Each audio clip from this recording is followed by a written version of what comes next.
much for being here tonight. I'm Emily Gray, the Executive and Curatorial Assistant here at WaterFire, and it's my pleasure to introduce Kate Blacklock, our featured artist in the gallery.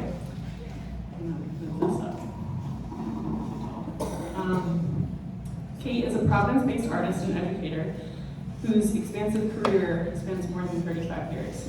She earned her MFA from RISD and has taught at several institutions across the country, including the School of the Art Institute of Chicago and Louisiana State University, where she co-chaired the ceramics department. Since 2002, she's been a faculty member at RISD's Industrial Design Department. Kate's artistic practice has really evolved over the decades, from sculptural and functional ceramics to 3D printing, photography, and painting.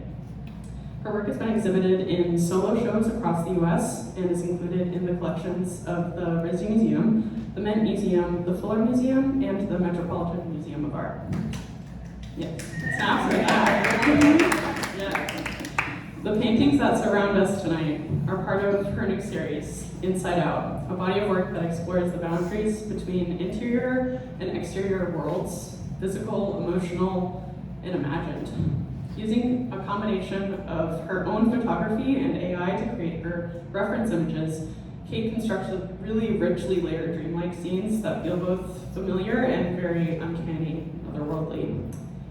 If you feel connected to any of the artwork tonight, we really encourage you to purchase a piece of art or see one of Kate's beautiful printed scarves in our store. Buying artwork is the most powerful way to support living artists and sustain the creative ecosystems that help them thrive. Your support not only lifts up Kate's practice, but also helps us to continue to bring thoughtful, community-driven exhibitions like this one to the WaterFire Art Center. Please join me in welcoming Kate Blacklock.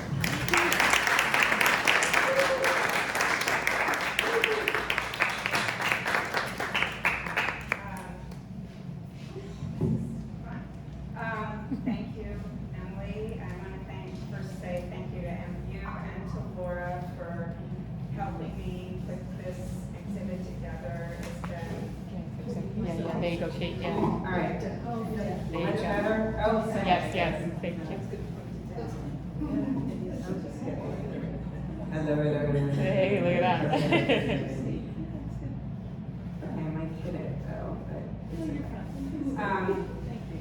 So, yes, I want to really thank Laura and Emily and the crew here that helped install this exhibit. It was a wonderful experience, and I'm thrilled with the way it looks, and I really appreciate that. And thank you all for coming. Thank you for allowing me to talk about myself for the next 45 minutes or so. Don't worry, I have people in the audience that are going to tell me if I need to speed it up or slow it down. So I'm going to just talk about how I've developed as an artist, and then how this show came about a little bit. But what I'm really hoping for then after is to have a discussion. I've gotten some really wonderful notes about the show from people and their experience, which is great. And a lot of people had questions, so I'm hoping we can have a discussion. All right. So I started as a potter, and I started taking pottery lessons when I was 12 years old, once a week at the YMHA in Manhattan, where I grew up. And it was a powerful thing for me because it was the first time that I experienced that sense of time just disappearing. You know, at 12 years old, school seems like it takes forever, every class takes forever, but those 2 hours just flew by because I was so embedded in it. So I continued to make pots. I went to college and made pots, and when I got out of school, I continued to make ceramic pieces. And I feel like now, looking back on it, that was my introduction to being an artist through that craft. And it was my way in for a while. I was 27, I think, in that photograph. I haven't changed much. supposed to say. So I did come here to graduate school in 85 to 87. And I knew that I was coming to graduate school because I wanted my work to change, but I didn't know what that was. And the first thing that happened is I had been using the wheel as a tool for years, but as soon as I got to graduate school, I stopped throwing on a wheel and I started thinking about what it was I wanted to say with the only material that I knew. So I started looking, interestingly enough, now that I'm looking back at it, at paintings, and particularly at the way that pots and the tradition of pottery was represented in paintings. And on your left, I'm all mirrored here, but those two colorful pieces were, I was looking at Impressionist paintings and looking at the way painters broke up the form on painting. Little did I know, this was the beginning, I think, of me feeling that maybe there was a painter buried deep inside. And I was also looking at classical European porcelains. And this piece in the center is a piece of French porcelain from the French manufacturer Sèvres. And I was really interested in the way that those vessels had these landscapes or painted areas that broke through the surface and brought you in. So they were paintings on the surface that brought you into a different space. And I kind of ran with that idea and created these vessels that were moving in that space. And in this case, this part of the vessel was an allusion to that medallion area that was on the ceramic piece. And I pushed that more. My graduate show, I had these really kind of moving ceramic vessels. They were all quite large, very tippy at the bottom. They were, but and I started doing some monoprints at the same time, which was just, I think I was always frustrated with the traditional colors of ceramic. So the surfaces on the vessels that I was making, I actually made this thick surface that I could apply to look like impasto paint, and I was using a lot of colorants in it to make it richer in color. And so then I was doing monoprints, which were basically printing the pieces that I was making.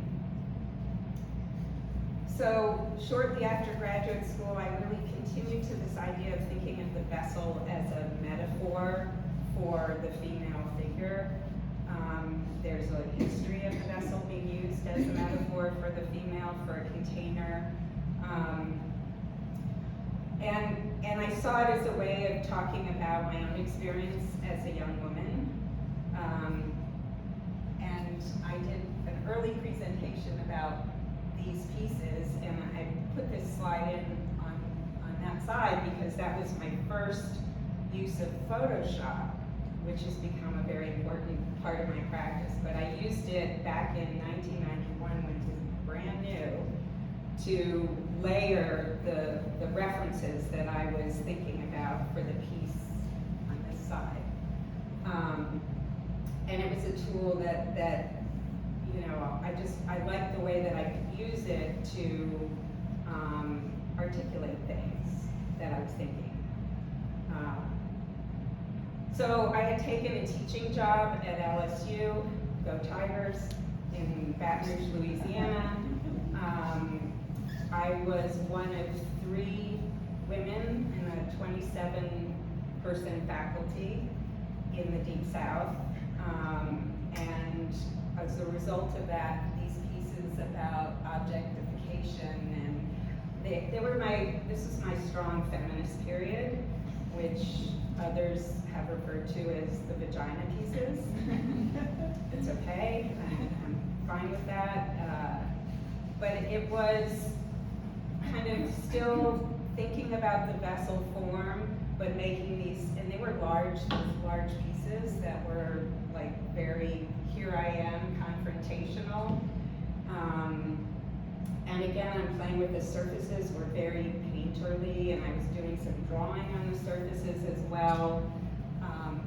You can see a little bit of the drawing in the piece on that side, which is called Milk and Honey. So there were bodily references, but there were also very strong sort of fertility goddess type forms. And then in 1996, I had this wonderful opportunity to be an artist in residence at that same French porcelain manufacturer, Seb. I was there for 3 months. It was a very fruitful period. I was 5 months pregnant when I got there, so everything was growing. I made a lot of pieces, and I had run of the entire factory, and they provided me with a place to sleep right above my studio, and these wonderful people that worked in the factory that were young were really excited to help me do what I wanted to do, because most of the time they were just recreating things from the 1700s and they were kind of bored. But having someone using the materials, and I had free run of their molds that I was using to press and create things, and that was one of the women that she made the figurines, but she came and helped me. And actually this summer, last September, I went back to the factory, so how many years later, 28 years later, and one of the women who was a decorator when I was there, who showed me, who did China painting, and was like, she now runs the factory. She's got a great, and another guy who did all the gold leafing, Damien, who, he was there too, and it was just so wonderful to reconnect with them. And remember that time. So I continued to make these vessel forms using the French porcelain, using their molds. And then I came home and I had my son, Kyle, and I took a few months off from teaching and from working in my studio. And then I was confronted with, how do I continue what I started to think about at SEV. And one thing I decided I wanted to do was to put images on the surface. But how to do that? And I wanted to create sort of photographic or realistic imagery interacting with the surface. So since I was not a trained painter and I'm painting over a rough surface in its three-dimensional form, I figured that if I took a photograph, a slide, and projected it onto the piece, I could paint from the projection. And I bring this up because there is a consistency of my using technology as a tool that has been, from the beginning, because a wheel is a tool and it was electric. I didn't turn it like some people do by hand. So that's always been an interest to me, of playing back and forth and using photography. So with the types of images I started with, I was again playing with this idea of breaking the form. That here's this rounded surface that's hard, but putting images of windows or that created a different space on the space.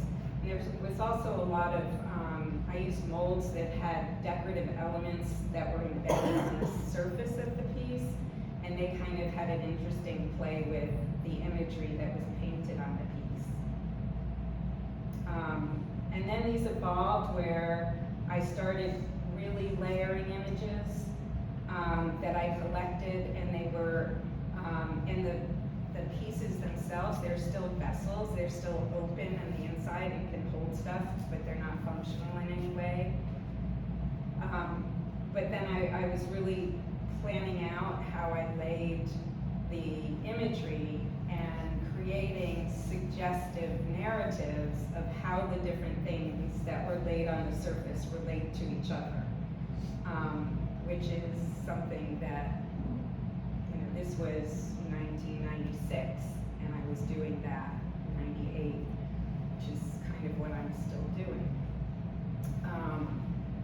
But also having a form that you walk around, I became interested in the way the imagery changed as you moved around it.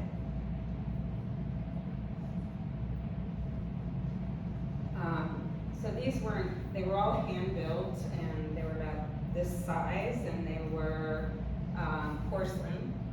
And that led, I sort of did the vessels, and I was becoming more interested in the connection between the form and the surface. And I decided, somehow I thought about, wouldn't it be, what if instead of a vessel form, it was a figure form, and that these were moving around a figure form. So, and each one of these series were years, I want to say. So the vessels were 5 or 6 years of doing them and making a lot of them. And so the busts were almost life-size. The forms themselves were all women. But they were not specific women. I was in my mid-40s when I started this body of work, and that was a different stage from the confrontational work that I was doing in my late 20s and early 30s. This was more when I was thinking about entering middle age and what it means to be getting older. And I photographed a lot of older women in my studio. I was seeking older women between 50 and 80. Actually, the back of that piece, the woman in that looks like a drawing, it was my aunt who was in her 80s at the time, and she was visiting me, and she sat in my studio, and it was just a wonderful experience too of talking to her and seeing, which happened with all these women, seeing how they transformed when they were being photographed. And my aunt, who I was close to, she said, you know, this isn't the first time I've been photographed. And she said, yes, there was a photographer who had a thing for me. It was wonderful that she told me that story, but it was also interesting how women felt about being viewed, and also about how they felt viewed from the inside out, and how they felt they were viewed from the outside in. So that about ideas about beauty and what that means as you age. So that was kind of the material that I was playing with, but then using photographs and different images to bring metaphoric reference or, again, suggestive narratives. And I was now being more intentional about the images that I was using. So here, I knew I wanted to paint this idea of a picture of emptying and pouring onto this hand. And so I actually set up the camera and took a picture of me doing that, and then that was projected onto the piece and painted using overglazed enamels, which is a tough thing to do, unlike paint, because you do it, you fire it, it's done. You can't scrape it and repaint it, which is why I think most people working in ceramics have a masochistic tendency, and it was always, you put it in the kiln and it goes up to 2,000 degrees and you don't know what's going to happen. And in some cases I would spend hours and hours on these paintings and put it in the kiln, and it wasn't always a happy thing, let's say that. So, but I love the way that you could move around the piece, and also the way that the imagery interacted with the form.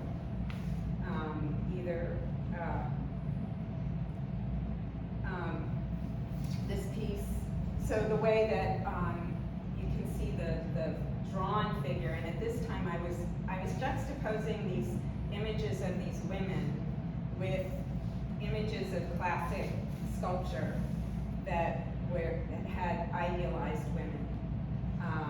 Canova, different, and they were mostly male sculptors, and I was taking the marble sculptures and projecting them. This one, the piece is called Green Hand, and I just want to say this was before the movie Wicked, but, and I felt like, oh, the green was wrong. I never should have painted that green. I don't know why I did. I still look at it and go, why did I do it? But maybe now I should rename it Wicked, and it will have a whole new audience. But I also, this was the first one where I did a casting of a hand, and I had it attached to it to create even another different space, and see how that reacted to both the figure and the imagery. And now that I'm thinking of it, this piece, now that I see that, I'm thinking of that painting where there's just a hand coming from the outside on the face that was from a photograph. But there's something a little unsettling about that hand.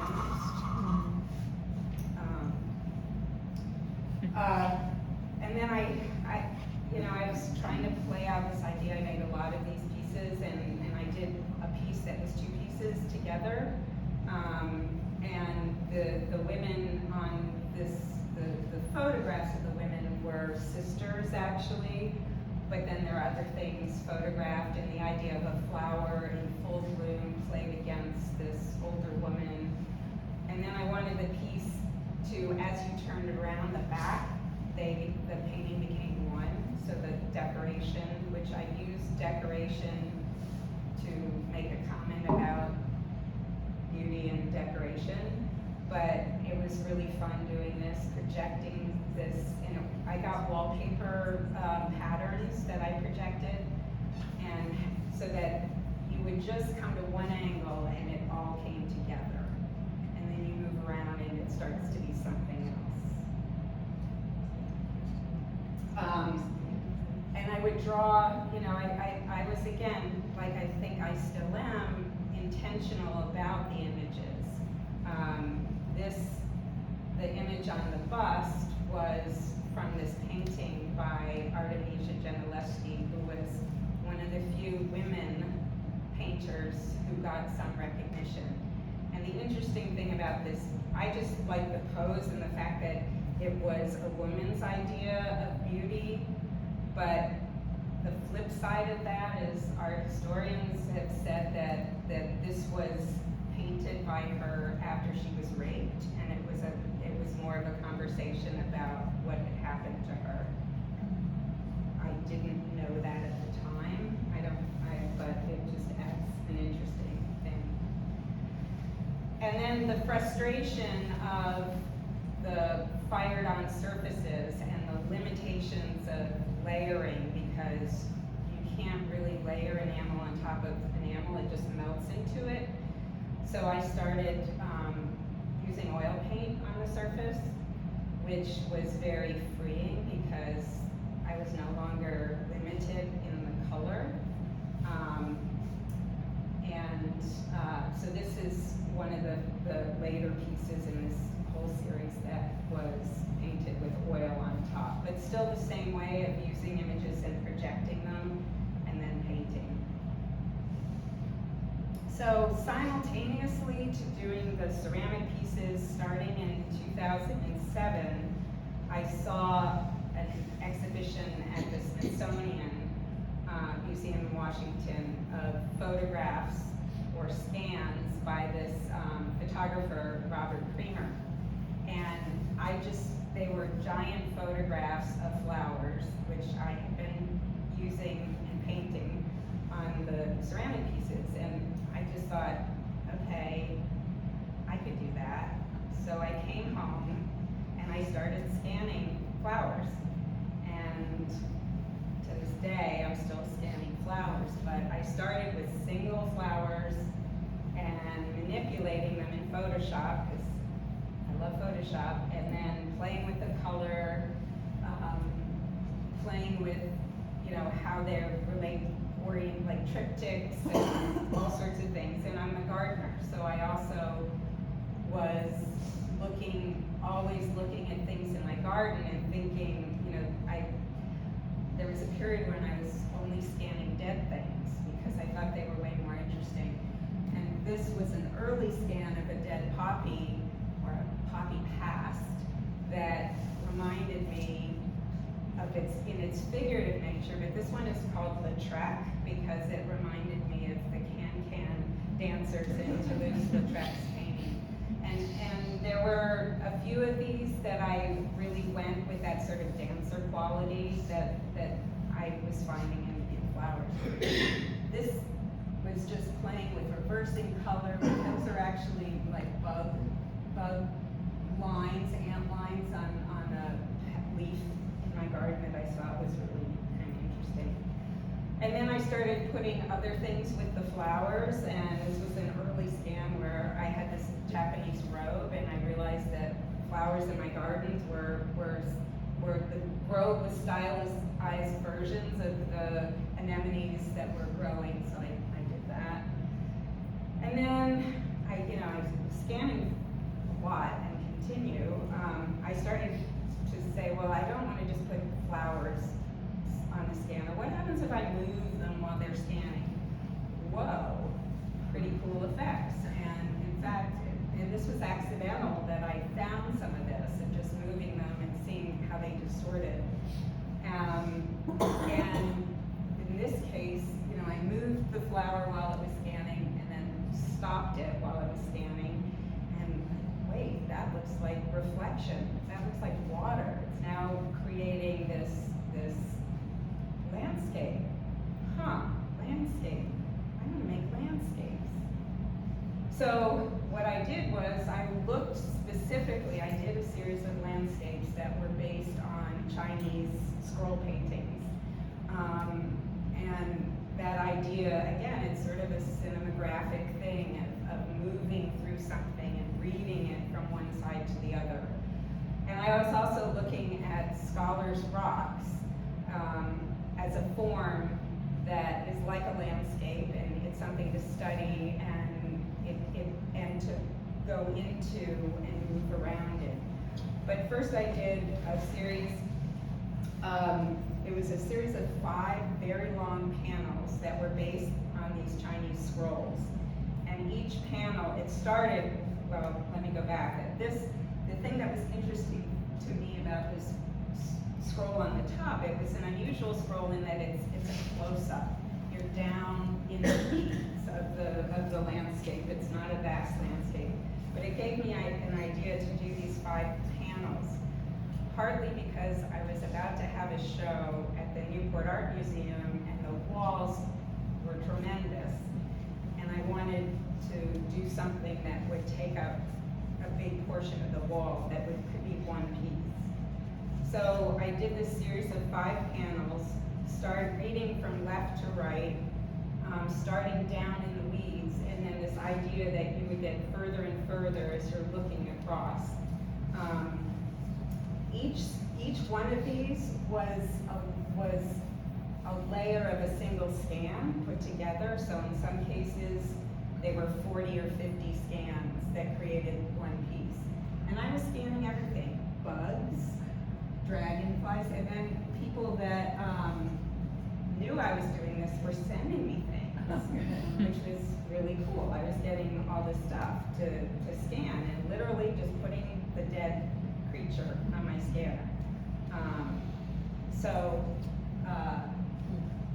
This is the next in the series, so you're pulling back a little bit, seeing more of the landscape.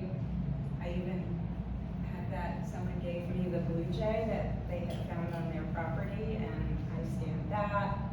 And again, it's at night, it's that idea that there's moonlight outside and you're seeing this in that space, and then it gets further back.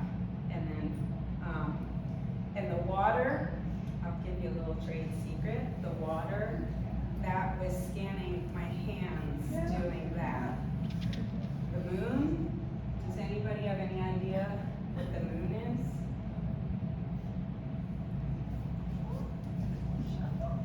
It's a marble.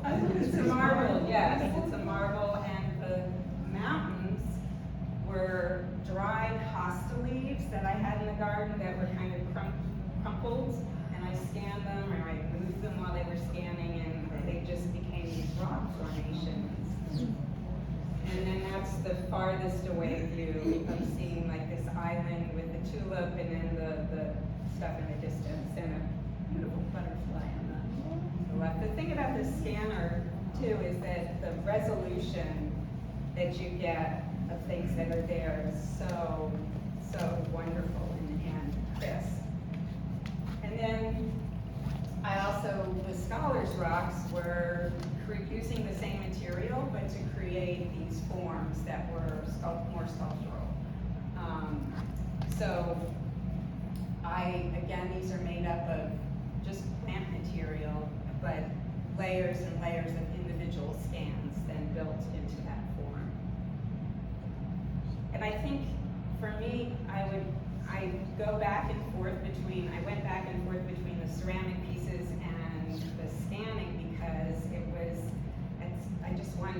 sometimes I just wanted to get away from the dirtiness of the clay and do something really clean and totally different.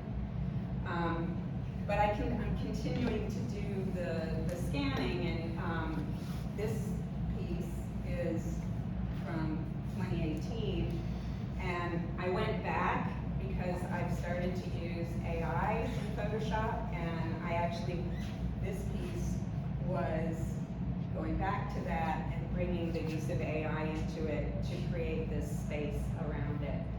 All of these pieces I have printed on aluminum, which gives them another really wonderful quality. I don't know if you can tell this is a close-up of it, but for that vessel form, I specifically drew on this painting by Van Gogh, and I had sunflowers in my garden, so I decided to make the vessel, this two-tone vessel, out of the sunflowers and coleus that I had, and it's called Van Gogh's Vase.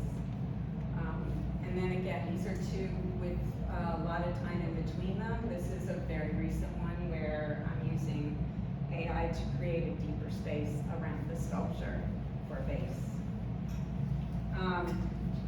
Another thing I was doing with scanning was making these, again, these are all from flower scans and then manipulated on the computer to do these graphic images. And I was playing with those, and I thought, oh, those look like they would be good for material, for making scarves. So I just got a little sidetracked, went and made these images again. They're all made from flowers in my garden that scanned and manipulated, and I had them printed. I didn't do the actual physical making of the scarves, but I had the images sent and produced as scarves. And I just want to take a little commercial break here to say that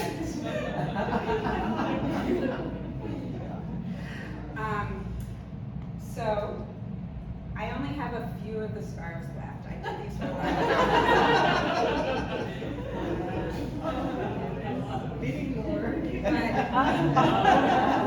I have donated the few scarves that I have left, and I think there may be 10 of them. They are for sale in the gift shop, and all the proceeds are going to go to programming and stuff to make this gallery operate, which is not a lot that I'm donating, but it takes a lot to make this space what it is.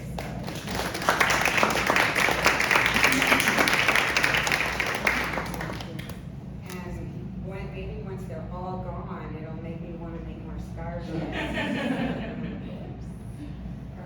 So, okay, going back to scanning, and this will lead to the paintings, but this is going on simultaneously, and it does kind of relate.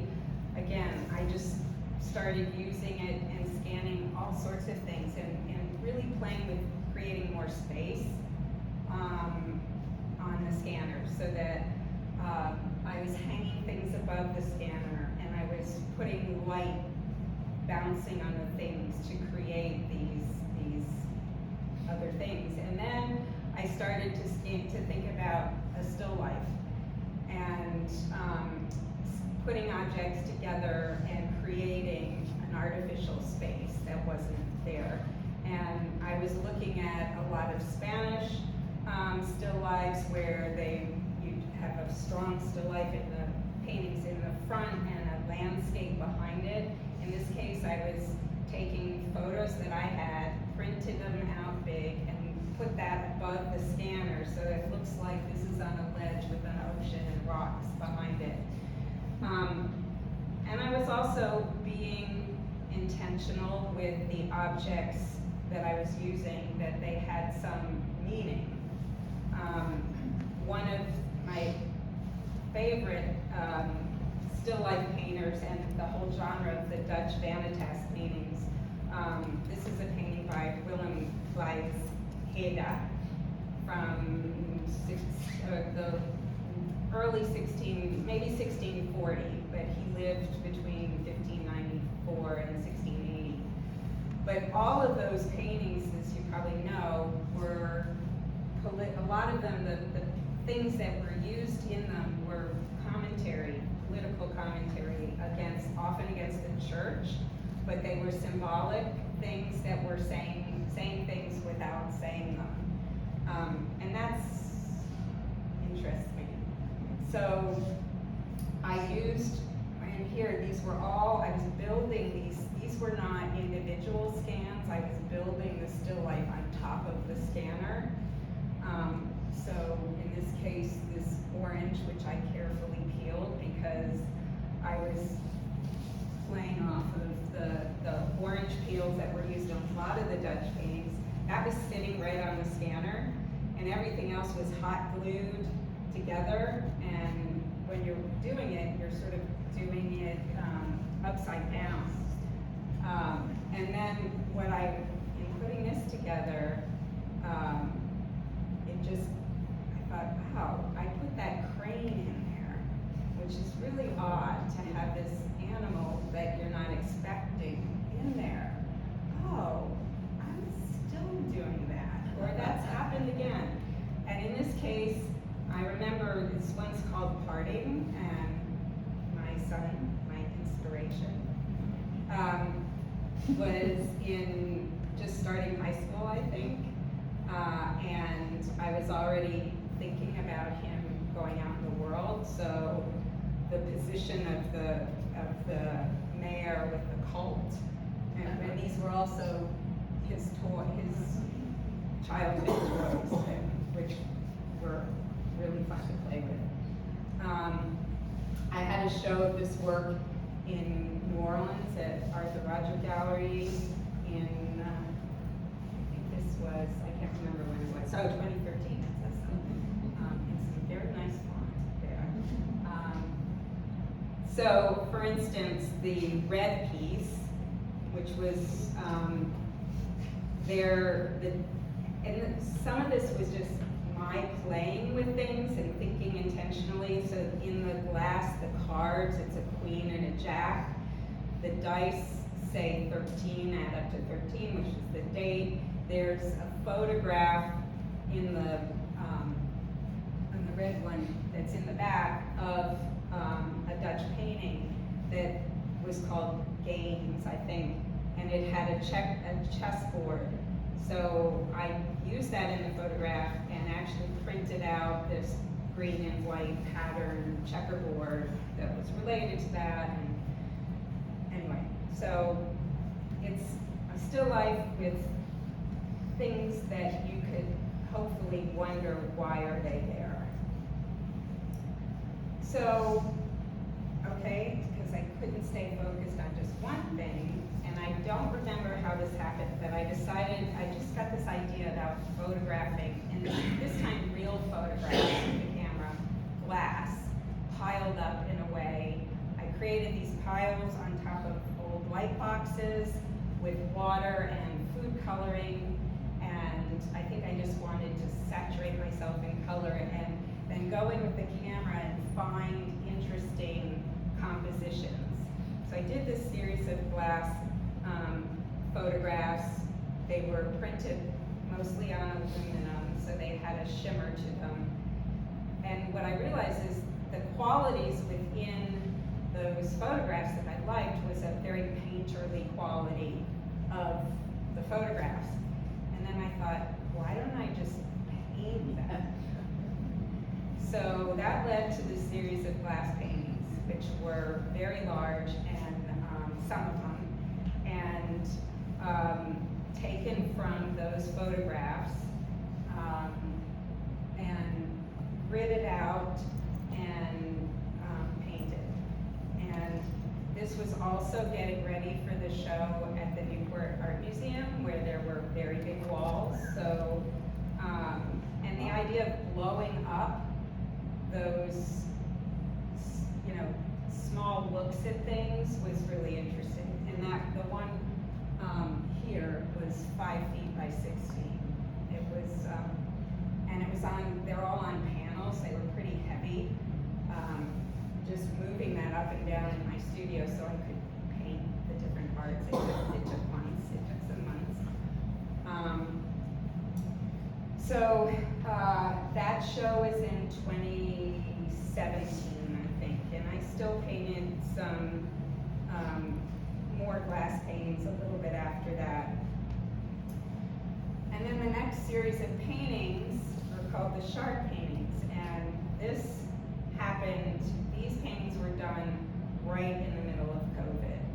And I was thinking in putting this all together and making sense of it all that this was the real break between my saying I am not doing ceramics anymore and I want to paint, and piling all the glass up gave me this idea about the shards of the ceramic pieces. So I literally just smashed up a piece, several pieces, and photographed them and did a group of paintings that were this pile of shards with tiny pieces of figure on them.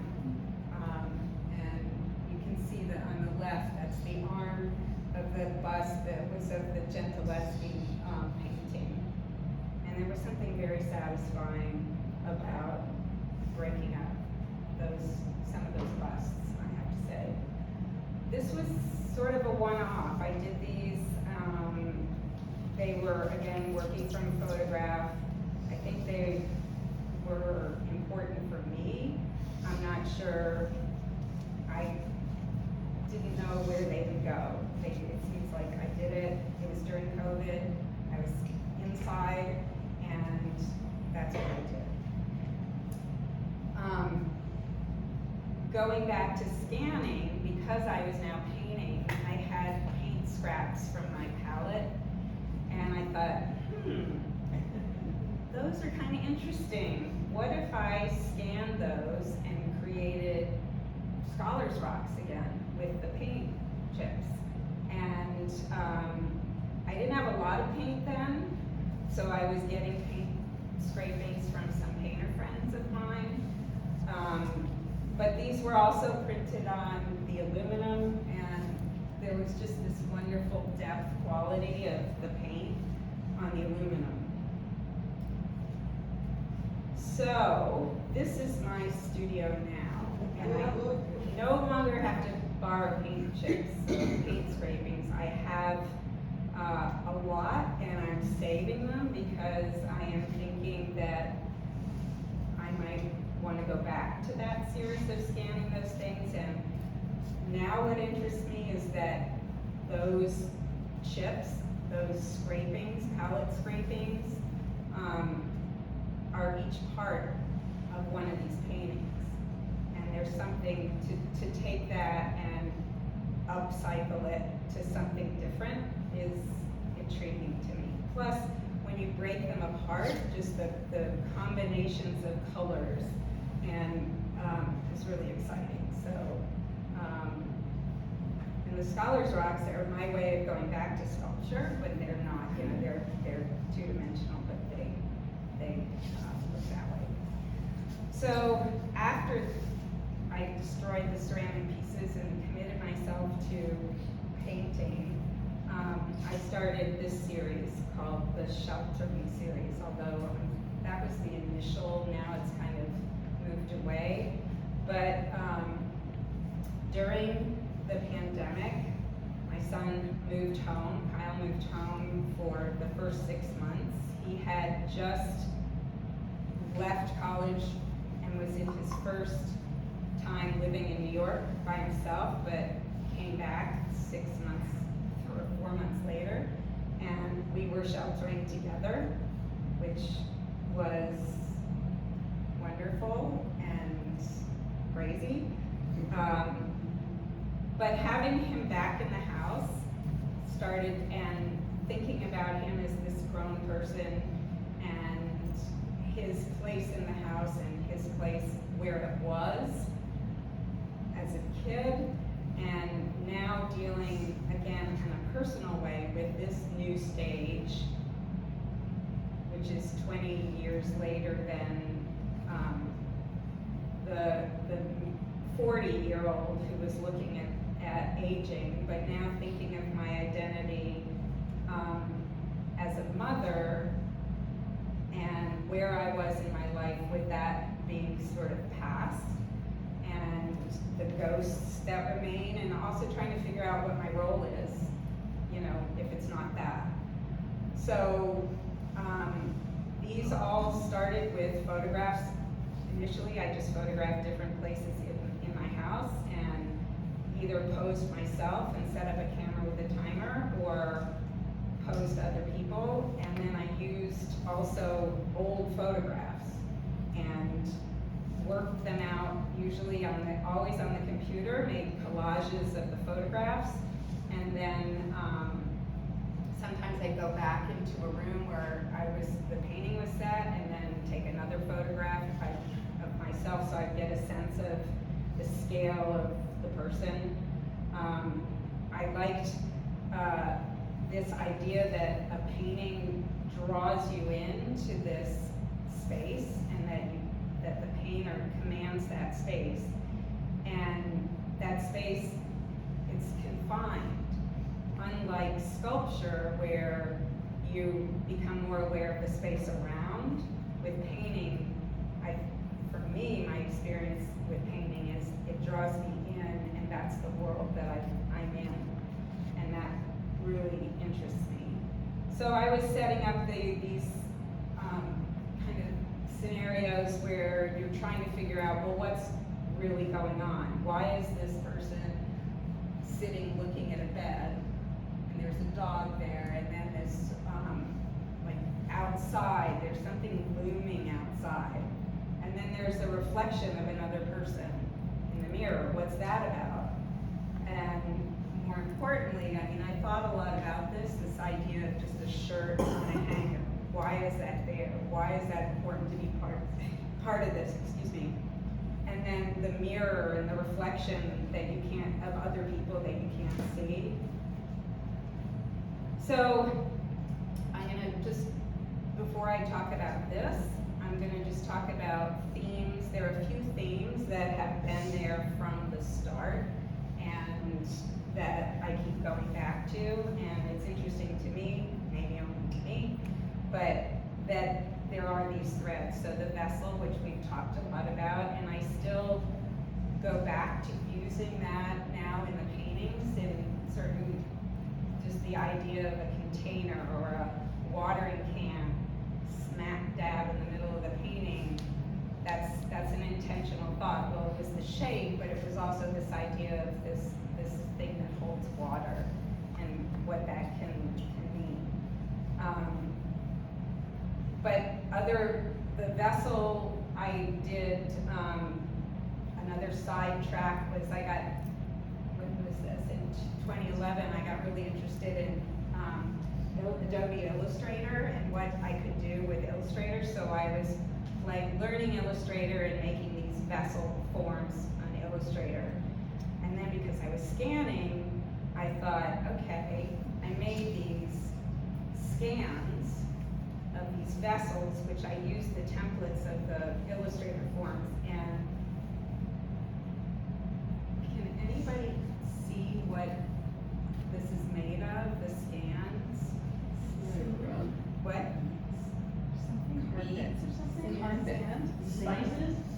Spices, salt and pepper.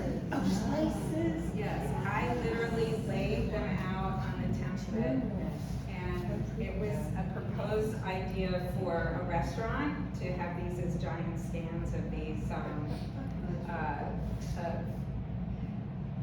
It was, you know, the kind of thing that you share your go,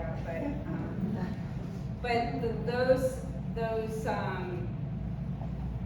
Illustrator files of vessels led to my doing some 3D printed ceramic pieces, which these are, and they stemmed from initially, and I was working with a modeler on this, but we started with my vessel forms in Illustrator and did that. And then I also did, when I first started painting, that was the thing that I first did, was because it was the thing that I was doing these Illustrator things. I made these paintings of vessels.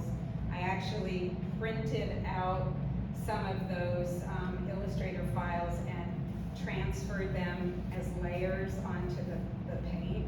I was painting in acrylic. I am not sure when this was. It was like 2009 or 10.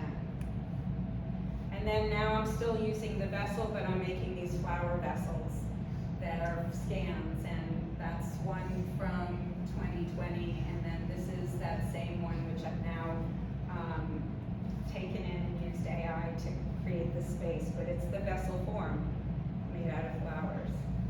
Still life, another theme which has gone through all the media that I used, from the ceramic pieces. This is an early ceramic piece here before grad school, where I was just right after graduate school. There were piles of things, ceramic pieces, and then the scans, and then what I've been playing with in this, I think about the still life, and in some cases really how you can focus, how that's a focal point, but almost a distraction to then you see this bowl of pomegranates on that painting, or these apples on this painting, and they're right there, and they're so present that it takes you a while to see what's really going on in the painting and the hidden figures, at least in my view. Hands, I use hands. I think that they are question marks. They're gestures. They're an expression or an emotion. And I thought a fair amount about hands in these paintings. Okay, so now I'm getting to this and the process, because some people have been asking, and I did.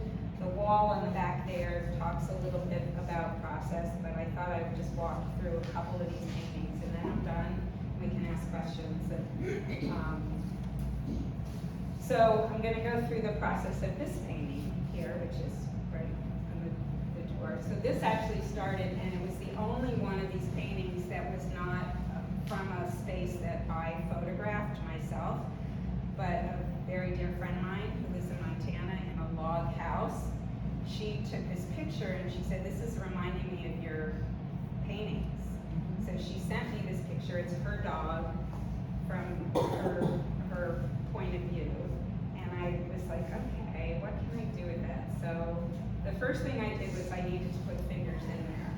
So actually this is where I used AI to put this figure, and to put a figure looming out the window, and just started there. So the painting started from the photograph, and here you can see that's the photograph that I printed out, and an early stage of the painting. So much was looking at that and sort of thinking, well, there's some, I'm not sure about this, there's some things that are missing, that I need more figures or interactions. So I went back to the initial photograph on the computer and with Photoshop cut and paste in this figure of Kyle when he was young. And it's actually two because I wanted the figure looking up, so but the figure with the backpack, which is actually that photograph right there, didn't have that sense of the figure looking up. But I wanted the figure to be ghostly, but I wanted it to be there and not there. So, and then from that, I went back and worked on the painting. So, and I also changed the figure that's out the window to be a little different. But, and then I often will go back and take a photograph of the working painting, go into Photoshop if I want to add something to it. In this case, I actually used AI because I had this idea about putting glasses in. So I had AI put glasses there, and I wanted it sort of off the edge and play with the reflections of the glass. And I also wanted to focus on the child's hand as just something that would be more pronounced. So I went and looked up just images of kids' hands so that I could get that a little more right. So that then, and I also thought the window's not working. I don't like the window, it's just not right, so I got rid of the window. I extended I changed the glasses, and I actually, in this case, I just put my glasses down and painted from life on those, and used them as also a way to bring direction. And then I was thinking, okay, it's still not right. I don't love the plant, and that was in her house. I think I want something different, so I was looking up different forms online and saw this plant that had these bigger shapes that I thought would be more interesting. Oh, wait, there's one other thing. The big difference between this one and this one was I got rid of that blue thing and I added this glass base with the daffodils, and that was just, again, I worked from life. I had the glass vase from my scanning in the studio, put it on a table, got the daffodils out from the garden and put them in, and it helped abstract the figure to me, and I like that you could sort of, the way that the stems of the glass, in the glass, were distorted but kind of go in and out of the figure. So then I took it back into the computer and looked at different plants, and I knew I wanted to put a figure hidden behind the plant. So I went back and to my family album and saw, I also wanted the figure to be a different age of the little boy figure, so this was another stage, more adolescent figure. But I turned it around so it would be facing in a different direction, and I painted it in. So this one has the changed plant and the figure in there, and that's what ends it up over there. So from start to finish. And then this is the last one, which is over there. And this painting, I started in August of 24, and I finished May of 2 weeks before the show opened. It was sitting there, I just was not happy with it. But this one went through a whole lot of changes, and it's a exterior, so I'm going to show you. It started with this photograph on the left, or yes, which I walk every day and I photograph things in my neighborhood. I actually this morning walked by that house, and now it has these white flowers. It's in full bloom. But I took the picture of me, and that's my shadow taking the picture, because it was in the evening, there was a street light behind me, and there was something about this stage set, it seemed like to me. And I mentioned this I grew up in New York City, and I've lived here now 25 years, and it's still, especially parts of the city, like the east side, it's suburban to me, and it still feels a little weird, like things are going on in those houses that, who knows, and everything's so manicured, and there's something perfectly weird to be a stage setting for the figures. So, and then I photographed a young friend of mine, Julia Lamar, whose brother and mother are in the room, and aunt. And she was in my studio, and I just had her pose in all sorts of different ways. Like I have had other people pose, and other people are in this room and in the paintings. So the first thing was to make this collage, and I had been doing the deer, which we can talk about as another element, but I had this idea about getting more abstract, more exotic with the animals to really have that sense of displacement. So I played around with the zebra, which I have then since used. So initially, Julia had the blue sweater on, but I didn't like the blue sweater with the blue house, so I went into AI and I said, put stripes, yellow stripes on this sweater, and that's what it generated.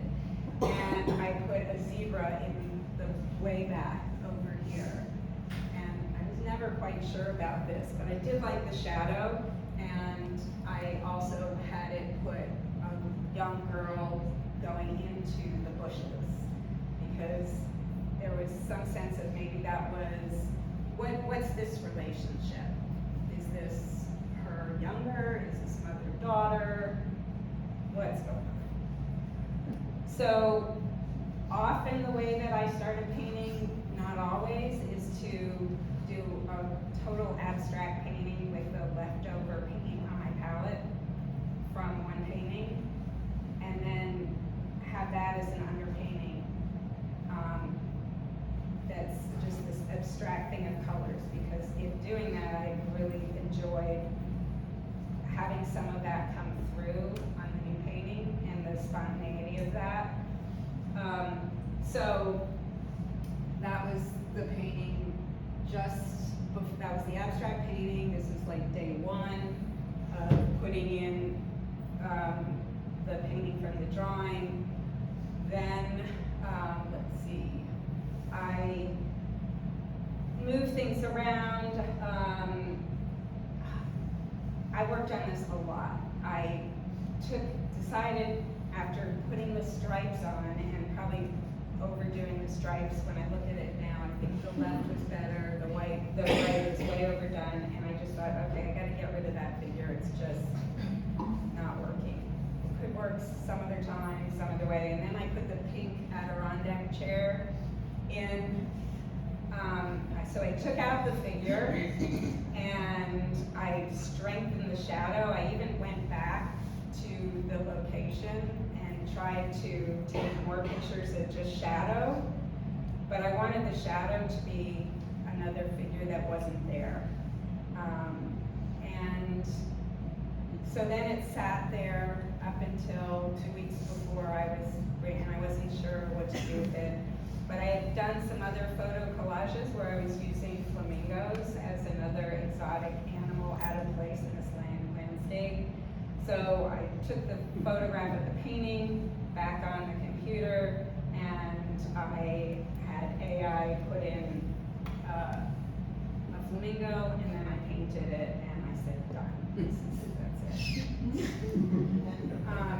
The installation of this room was very important to me, and this started from the idea was just in my studio. I was putting all the paintings up, and I was really excited by the the narratives that were extending from one painting to the next, and it created something new and wonderful, and sometimes it was like, maybe it's a little close-up of something that you're not seeing, and how sometimes it was just a color that went from one to the other, or excited the color that was next to it in another painting. So that was my proposal for this space, which is so beautiful, to think about putting it in a way where the paintings could talk to each other and create new narratives. And then installation, which was so much fun, and new exciting things were happening, like when we were using the red ladder to put things up, and it was right behind the red ladder in the painting. Oh my God, this is so wonderful. So I read a recent quote, and this was last week, by an artist that I am a huge fan of, Bruce Springsteen, who was talking about how he put this recent collection that he did of new songs. And he said, they resonate off one another, creating altered meanings and meanings in reflection with the other songs. And I said, oh my God, that's what this room is for me. It's my album. And he also said that a record is just that. It's a record of a moment of time. And that was his collection. And that's the end.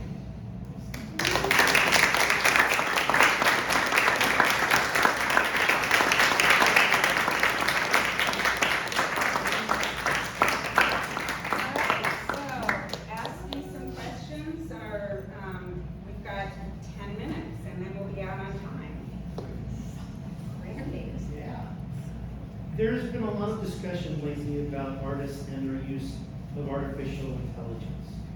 And with some basically saying that using AI diminishes the artist's creative input into the works that they produce. I'm wondering, as someone who uses AI, how you feel about that conversation. Well, I feel strongly that both things can be. It can be helpful and a tool. And I was just talking with Mark today about the use of AI to make false information, which is so scary right now, and I'm becoming more and more aware of it with my slight Instagram addiction, of how much, and daily I think more and more stuff that we're seeing is fake. And that if you don't read a comment or question it and try to find out, is this real? This is a seriously bad thing. I'm using it as a tool, just like all the other ones. And what I'm using it for is stuff, I mean, I can cut and paste images on Photoshop. I could, where I'm using it to create a space around the vessels or the scan stuff, I'm doing it in Photoshop. It's just using all the tools that Photoshop have available. I could probably do it. It would take me a lot longer. It's not generating the ideas. I'm generating the ideas. And also, you know, it's interesting. I've had some people talk about wanting to do NFTs or something like that. No, I also think it's really important. Part of this is that the end result is my hand on the canvas. So that's how I feel about it. Anything else? I usually work with collage and photography, but a friend bought me a glass blowing class for my birthday. We're going on Saturday. It's totally new medium for me. Any point of view that I should take to the class, or just advice on working with an art form I have no experience with whatsoever?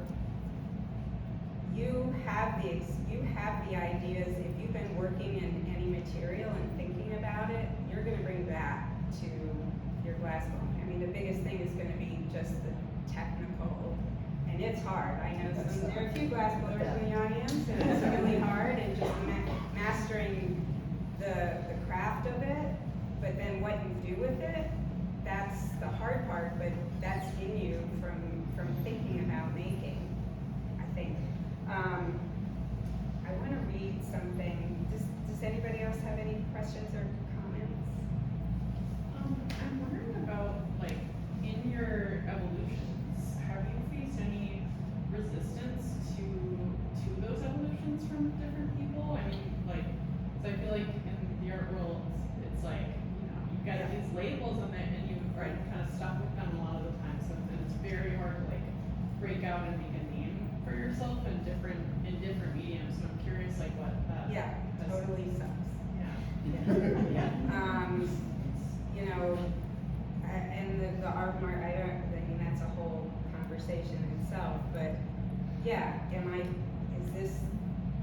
thinking about, I mean, I'm always thinking about selling work, but, I can't, you know, I also could not be doing the same thing for 4 years. I just couldn't. That's not who I am. And, I don't think I could, you know, so, and it's funny, when I was doing the ceramic pieces, ceramics at the time was delegated to craft galleries that were only galleries that sold ceramics or glass or wood. Now, every blue chip gallery has ceramics in it, and a lot of it is, interestingly enough, by artists that weren't trained in ceramics, but they're doing ceramics. So, you know, if I spend too much time thinking about all that, it just depresses me. So, you know, I figure if I'm doing you mentioned that I have a piece in the Metropolitan Museum. So that's a ceramic piece that I made in 1992, and a collector bought it and he donated his collection. Am I thrilled that I have a piece in the Metropolitan Museum? Absolutely. I even have a lifetime free membership to the Metropolitan that they give to living artists in their collection, which isn't a big give because there are not a lot of living artists that are in their collection, so they're not losing a lot of money on that. But do I feel good about that piece compared, you know, where I was as an artist then and now? You know, would I like to have a painting in the mat that I'm, you know, 40 years later? Yeah, but I just want to read something because what's been wonderful about the show is some of the So, sorry. Richard Gere over there. I want to ask you, not to depress you more, but about regret and second guessing yourself. So when you were showing like different versions of some paintings, like I wondered if even you said like, wow, you know, I ended up with this, but I kind of like the 4 versions before that. Was there much of that, or Yes. or did you? Yeah, sometimes when I look back on it, but, which one, I'm trying to think which one well, I ended up getting rid of the striped sweater, but because I overworked it, and if I had left it after the first day, and then I overworked it and decided, and actually, truth be told, there are probably 4 paintings here that have another painting underneath that was done maybe several years ago. So I like that. So when someone buys one, you're actually getting 2. But I've gotten, what's been really wonderful about this is I've gotten some unsolicited feedback from strangers, and some people wrote some wonderful things in the book, and then someone sent me an email, and I don't know if this person is here, but they just said that your paintings left a deep impression of the difficulty of communication in humans, the non-human spaces in the center of compositions, the off-campus people/subjects, the eyeglasses, animals onto whom we often project project out desires for profound connection all contributed to this tension of human communication deficit. Plus, thanks for all the painterly qualities of your work. So that was pretty awesome to get it. Is the person who wrote that in here? I don't think so. Anyway, thank you for that. Any other questions? All right. Oh, What does the deer represent? yeah, see, I listed some questions that nobody asked questions. What about the deer? Are you a painter now? What does your son think of the work? Where's his credit? Which I will say, and I'll answer the deer thing, but I did, when I put this all up, I did let Kyle know that he might be overwhelmed by this, and I said I would pay for any therapy he needs. The deer started actually from of bike riding on Papa's Watch and seeing the deer and how the deer were, there was an image of a deer that was, it was on the stairs, the front steps of this little house. It was on the steps, like as if it was gonna go in the door. And that was such a jarring image of being out of place. And, you know, being a city girl, that idea of the deer, that there are many layers that I see. I automatically think of the deer in a maternal way. I don't know why, but they seem, when I see them, they seem protecting each other, and there's something mysterious about them.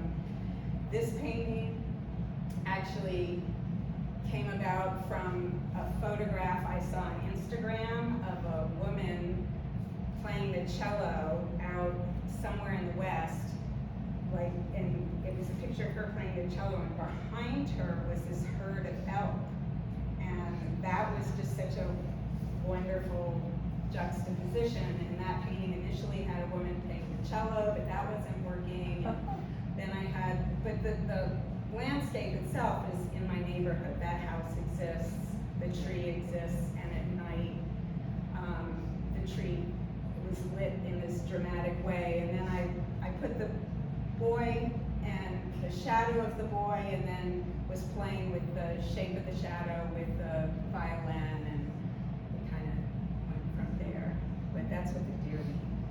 And then zebra, just, I wanted something more exotic. And in some cases, you know, I'm like in that painting that's behind me. So this was actually the last painting that I painted, and there's a zebra that's coming in as if you're right beside it as it's walking in. That came about from the idea of that sort of image came about with from a still in the movie La Strada, where of this the woman sitting forlorn on the side of a street curb, and a horse, and you're seeing it from behind, walking right in front of her, and she's not paying any attention, but the horse is there, and it was just a weird sort of sad thing of this, nobody, you know, this horse, which in the movie it was probably not unusual for a horse, the time period it was set, to be walking on the street, but that's a street in my neighborhood, and I took the image and then I added everything else. And I thought, and then I liked the way that was the painting of the crosswalk, and then I was playing with the stripes of the zebra. But the funny thing about that is the zebra is so prominent to me, but many people that have looked at that, they don't even see the zebra, and then they go, oh. And I'm like, all right, I think we're done. Whoa. Just one question, Kate. I really enjoy just the movement and the cinematic quality of it all. And I just wondered when you were installing it, you know, some of the pieces just kind of broke off and went up high, some went low. What was that process? How did that happen? Well, and that was, some of this was spontaneous when we got here, and some of it I had worked out the connections in the studio on the wall, and then I even did a big thing in Photoshop where I kind of pasted them and played with them in juxtaposition. And then the most fun thing was when initially I thought that the wall, the gallery was going to be a little more traditional. And then when we got here, I thought, okay, this wall was going to come this way. And then I thought, what if we put it in a diagonal? Now there's, you know, the way that you're seeing, you can't help but see what's behind it. And it's those connections, which some of them, I want you to see certain things, like the way the table and the one behind you lines up with the landscape, with the blue of the landscape. And a wonderful thing happened when we were setting this up, and I was very, you know, people were hanging them, and I was going, no, a little lower, a little more in, and Jose, who was working with it on this wall here, there's, he just looked at it, and he like, a light bulb went on without my saying anything. He was like looking at this line that went from one to the other, and he goes like this. And so that was really good. And I want that interaction. And then the last thing is on the board, on the board of the photos on the back behind the zebra. That originally, when we talked about this installation, I wanted to have those photographs just on a table so that people could interact with them and make their own overlapping narratives, but it just didn't work in the space. But that was one where I said to you, and I think Laura, did she do that too? I just said, okay, I'm leaving, you arrange those however you want. And Jose put one of them sticking up off the wall, and everything else was in the wall, and I thought, oh, that is so cool. He's like playing off of this, and the only thing was from this side, you just saw this white piece of paper going, so it didn't quite work. But it was exciting to me that it was making, you know, what I hope people will make their own connections. Okay.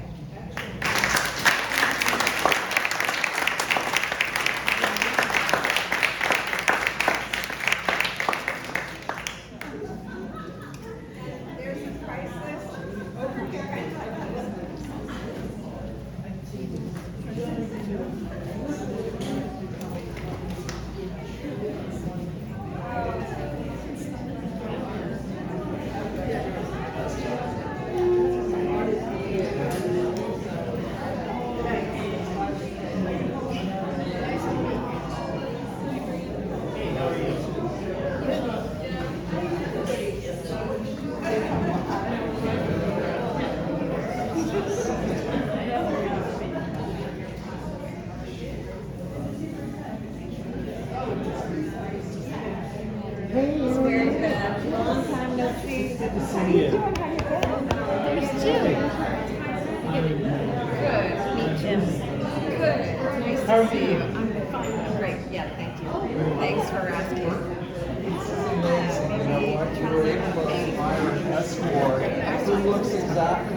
works at the free screen.